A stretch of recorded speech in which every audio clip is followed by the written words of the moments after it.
রাতের বেলায় আমি যখন খাটে একা শুয়েছিলাম, পেটের ব্যথা সইতে না পেরে আমি আমার প্রবাসী স্বামীকে ফোন দিলাম। আমার স্বামী তখন বিদেশে ওর রুমে শুয়েছিল। শোয়া থেকে উঠে আমার কলটা রিসিভ করলেন। ফোনটা রিসিভ করার পর আমি বললাম, আমার শরীরটা ইদানিং খুব খারাপ যাচ্ছে, আমার জন্য কিছু টাকা পাঠাবেন, আমার ডাক্তার দেখানো খুব জরুরি। আমার কথা শুনে আমার স্বামী বলল, তুই এখনো মরিস না কেন? তুই যদি মরে যেতি তাহলে আমি অনেক খুশি হতাম। তুমি আমার স্বামী, তুমি এসব কথা কি করে বলতে পারলে? আমার অনেক ঘুম পেয়েছে, আমি এখন ঘুমোবো, আমাকে একটু ঘুমোতে দে, যখন তখন ফোন দিয়ে আমাকে জ্বালাতন করিস না। এসব কথা বলে আমার স্বামী আমার মুখের উপরে ফোনটা কেটে দিলেন। স্বামীর কথা শুনে নীরবে চোখের জল ফেলা ছাড়া আমার আর কি বা করার আছে। বিছানায় শুয়ে শুয়ে ভাবছিলাম, আমার জীবনের সবচেয়ে বড় ভুল হলো মেয়ে হয়ে জন্ম নেওয়া, আর দ্বিতীয় ভুল হলো নিজের পছন্দের পাত্রকে বিয়ে করা। বাবা অবশ্য আমাকে ঈশানের সাথে বিয়ে দিতে চায়নি। আমি ঈশানকে প্রচন্ড ভালোবাসতাম, তাই বাবা মার অমতে ঈশানকে বিয়ে করি। বিয়ের 6 মাসের মাথায় ঈশান আমাকে একা ফেলে প্রবাসে চলে যায়। আমার স্বামী যখন প্রবাসে চলে যায় তখন আমি অন্তঃসত্ত্বা। এর মধ্যে একবারও আমার শাশুড়ি আমাকে চেক আপ করাতে নিয়ে যায়নি। আজ পেটের ব্যথা সহ্য করতে না পেরে স্বামীকে ফোনটা করলাম। ঈশান ছিল আমার প্রেমিক, বিয়ের পর সে স্বামী হয়ে গেছে। কথাগুলো ভাবছি আর নীরবে চোখের জল ফেলে যাচ্ছি। আমার বুক ফাটা আর্তনাদ চার দেওয়ালের বাইরে গেল না। এর 7 মাস পর একদিন আমি হসপিটালের বেডে শুয়ে ছটফট করছিলাম। তখন আমার পাশে দাঁড়ানো ছিল আমার শাশুড়ি এবং অত্র হসপিটালের ডাক্তার বাহার মজুমদার।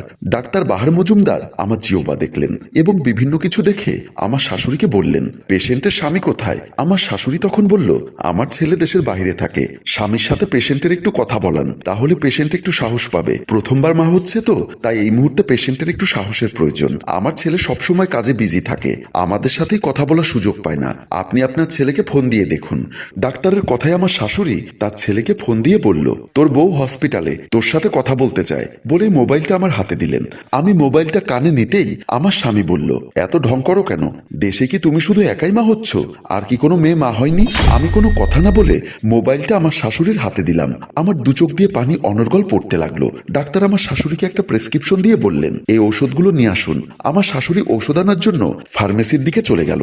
ডাক্তার আমাকে নানাভাবে সান্ত্বনা দেওয়ার চেষ্টা করলেন। দুপুর থেকে রাত পর্যন্ত আমি ব্যথায় ছটফট করছিলাম। ডাক্তার বলেছিল, পেশেন্টের যেহেতু জরায়ুর মুখ খুলছে না, সেহেতু আমরা সিজার করে ফেলি, তা না হলে পেশেন্টের আর অনাগত বাচ্চার ক্ষতি হতে পারে। কিন্তু আমার শাশুড়ি কিছুতেই রাজি হচ্ছিল না। উনি বলছিল আরো অপেক্ষা করতে, আপনাদের ভুলের জন্য মেয়েটি মারা যেতে পারে, যা কিছু করার তাড়াতাড়ি করতে হবে। আমার বাবা তখন আমার শাশুড়িকে বললেন, আমার ছোট মেয়েটার খুব কষ্ট হচ্ছে, আপনি সিজার করার অনুমতি দিন। বাবার কথা শুনে আমার শাশুড়ি মুখ বাঁকিয়ে বলল, সিজার করতে যে বলছেন, জানেন সিজার করতে কত টাকা খরচ হয়? আপনি যদি সিজার করার টাকা দিতে পারেন তাহলে সিজার করুন।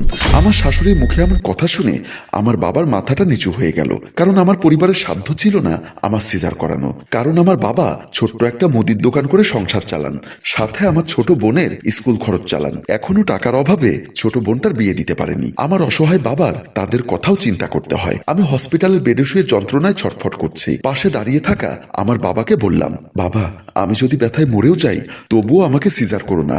আমার কথা শুনে বাবা তখন চোখের পানি মুছে দিচ্ছিল। একটু পর শুনি আমার শাশুড়ি আমার স্বামীকে ফোন দিয়ে বলেছে, তোর বউ ঢং করছে, ইচ্ছা করে চিল্লাচিল্লি করে হসপিটাল মাথায় তুলছে। আমি নিজেও তো 5 সন্তানের জন্ম দিয়েছি, কখনো এমন ঢং করিনি। আমার শাশুড়ি যখন হসপিটালের বারান্দায় বসে কথাগুলো বলছিলেন তখন ডাক্তার সব শুনে ফেলেছিলেন। ডাক্তার এসে আমার শাশুড়িকে বললেন, কি সব আলতু ফালতু কথা বলছেন? ডাক্তারের কথা শুনে আমার শাশুড়ি বসা থেকে উঠে মোবাইলের লাইনটা কেটে দিলেন। তারপর রাগান্বিত চোখে ডাক্তারের দিকে তাকিয়ে রইলেন। তারপর ডাক্তার আবার বললেন, নিজে মা হয়েছে নিজে বোঝেন না মা হওয়ার যন্ত্রণা কতখানি? একটা মেয়ে যন্ত্রণায় কাতরাচ্ছে আর আপনার কাছে মনে হচ্ছে ঢং করছে? এত লো মেন্টালিটির মানুষ কেন আপনি? এই মুহূর্তে যদি সিজার করানো না হয় মা ও সন্তান দুজনেই মারা যেতে পারে। আমার শাশুড়ি তখন ডাক্তারকে বলল, আপনি এই মেয়েকে চিনেন না, এই মেয়ে সুযোগ পেলে কান্নাকাটি শুরু করে, কোনটা নাটক আর কোনটা আসল সেটা কিন্তু আমি বুঝতে পারি। আমার শাশুড়ি তখন বলল, আমার ভুল হয়ে গেছে, আপনি যদি রুগী বাঁচাতে চান না হলে আপনি ওনাকে নিয়ে যেতে পারেন। ডাক্তারের ধমক খেয়ে শাশুড়ি শেষ পর্যন্ত নরম হয়ে গেলেন, বললেন, ঠিক আছে সিজার করান। অনেক কষ্ট যন্ত্রণার পর অবশেষে আমার একটা ফুটফুটে সন্তান হয়েছে। আমি সন্তানকে পাশে নিয়ে হসপিটালের বেডে শুয়ে আছি। আমার শাশুড়ি আমার স্বামীকে ফোন করে বলল, আলহামদুলিল্লাহ, মাশাআল্লাহ। ফুটফুটে সুন্দর নাতি হয়েছে। পাশে শুয়ে আমি মনে মনে চিন্তা করতে লাগলাম আমার শাশুড়ি কত খুশি এখন, অথচ কিছুক্ষণ আগেও এই মহিলা টাকা বাঁচানোর জন্য আমাকে সিজার করানোর অনুমতি দিচ্ছিলেন না। এখন সেই মহিলা রাজ্য জয়ের সুখ অনুভব করছে। আমার শাশুড়ি আমার স্বামীকে বলল, ঠিক আছে, আমাদের জন্য দোয়া করো, তুমি কোনো চিন্তা করো না, মন দিয়ে কাজ করো, রাখি তাহলে কেমন, বলে মোবাইলের লাইনটা কেটে দিলেন। অথচ আমার পাষণ্ড স্বামী একটি বারের জন্য আমার সাথে কথা বলতে চাইলেন না। এজন্যই বুঝি মানুষ বলে কিছু মানুষ বিমানে উঠলে বেঈমান হয়ে যায়। দিন দিন মা ও ছেলের এমন রূপ দেখে আমি অবাক হচ্ছি। আজ আমার শাশুড়ি আমাকে এবং আমার নবজাতক ছেলেকে বাসায় নিয়ে এসেছেন। এর মধ্যে একটি বারের জন্য আমার স্বামী আমাকে ফোন করেনি, আমি কেমন আছি, আমার বাচ্চা কেমন আছে একটি বারের জন্য জানতে চাইনি। বাচ্চার কিছু গরম কাপড় চোপড় এবং বেবি কেয়ারের কিছু জিনিসপত্র কিনতে হবে, তাই বাধ্য হয়ে আমার স্বামীকে ফোন করলাম। আমার স্বামী ফোনটা রিসিভ করলো, ঠিক আছে, কিন্তু একটিবারের জন্য বলেনি আমি কেমন আছি বা আমার বাচ্চা কেমন আছে। আমি টাকা চাওয়ার আগে আমার স্বামী বলে উঠল, আমি বিদেশে আসার আগে তোমার কাছে কিছু টাকা রেখে এসেছিলাম, ওই টাকা কিভাবে খরচ করেছো তার হিসাব দাও। আমি ফোনটা কানে রেখে আমার স্বামীর কথাগুলো শুনছিলাম আর অবাক হচ্ছিলাম। আমার স্বামীর রেখে যাওয়া সব টাকা আমার শাশুড়ি একদিন আমার কাছ থেকে নিয়ে নেয়। সে বিদেশ থেকে যত টাকা পাঠাতো সব টাকা আমার শাশুড়ি আমার থেকে হিসেব করে নিয়ে নিত, আমাকে একটা টাকাও রাখতে দিত না। আমি যদি প্রয়োজনে কখনো আমার শাশুড়ির কাছে কিছু টাকা চাইতাম, আমার শাশুড়ি ডাইরেক্ট বলতো, তোমাকে আমি 3 বেলা 3 মুঠো খাওয়াচ্ছি, তাতেই বেশি, এখন কোনো টাকা দিতে পারবো না। আমার স্বামী মোবাইলের লাইনটা কেটে দিল। সিজার করা পেশেন্ট আমি, ডাক্তার বলেছিল 1 সপ্তাহ যেন কোনো কাজ না করি, কিন্তু আমার শাশুড়ি আমার থেকে আমার বাচ্চাটা কেড়ে নিয়ে রান্নাঘরে ঢুকিয়ে দিয়ে আমাকে ভাত রান্না করতে দিয়েছে। হসপিটাল থেকে আসার পর থেকে শুরু করেছে আমার উপর অত্যাচার। কারণ আমার কেন সিজার করতে হয়েছে, আমার কেন নর্মাল ডেলিভারি হলো না। সিজার করতে গিয়ে তার অনেকগুলো টাকা খরচ হয়েছে। সেই টাকা বাঁচানোর জন্য ঘরের কাজের বুয়াকেও বিদায় করে দিয়েছে, আর কাজের বুয়ার কাজ আমাকে দিয়ে করিয়ে নিচ্ছেন। আমি যখন সিজারের সেলাইয়ের ব্যথায় ছটফট করছিলাম, তখন আমার শাশুড়ি এসে বলল, রান্না বান্না শেষ করে আমার ঘর গুছিয়ে দিবি, তারপর আমার বাবার বাড়ি থেকে লোকজন আসবে, তাদের জন্য রান্না বান্না করতে হবে। আমি আমার শাশুড়িকে বললাম, মা এত কাজ কি করে করব, আমার খুব কষ্ট হচ্ছে। আমার শাশুড়ি আমাকে বলল, তোর কষ্ট দিয়ে আমি কি করব, আমার কাজ যেন সব শেষ হয় বলে দিলাম। এ কথা বলে আমার শাশুড়ি রান্নাঘর থেকে বের হয়ে গেল। আমি তখন বুঝতে পারছিলাম আমার শাশুড়ি সিজারের টাকা বুয়াকে বিদায় করে আমাকে দিয়ে কাজ করিয়ে পুষিয়ে নিবেন।